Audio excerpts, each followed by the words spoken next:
And I'm really excited to have the chance to discuss with you this morning some behavior change interventions intended to bridge the gap between intentions and behavior. These are based on principles of alligator psychology. But I'm not sure if you know what I mean when I say the intention-behavior gap. Please raise your hand if you've ever made a New Year's resolution. Okay, so you know what I mean. I'm going to start with a tale of two healthy eating, more veggie campaigns. One successful, one not so successful. And then I'll share with you some reasons why one might have been more successful than the other. A lot of the work that I do in this domain is on helping people make healthy food choices. So a lot of this will be on food choices, but 100% is applicable to connected health. The first campaign is the USDA 5-a-day campaign. All of us remember it. We all lived through it. This was a $50 million ad spend every year starting in 1991. And advertisements were carpet bombed all over. Television, schools, everywhere. Eat 5 fruits and vegetables a day, eat 5 fruits and vegetables a day. And it was very successful in building awareness. From 1991, when only 8% of people knew they should be eating 5 servings of fruits and vegetables a day, to 1995, this quadrupled awareness.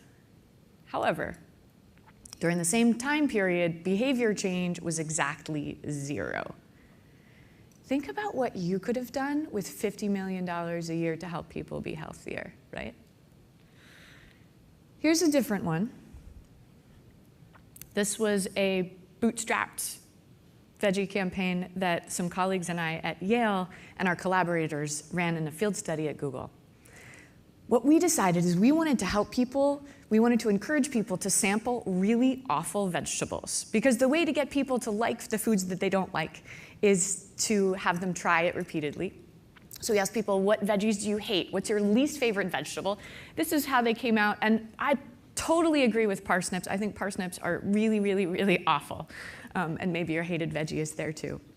Over 12 weeks in 2 different cafes, we served a dish that was from one of these 5 vegetables as the main ingredient.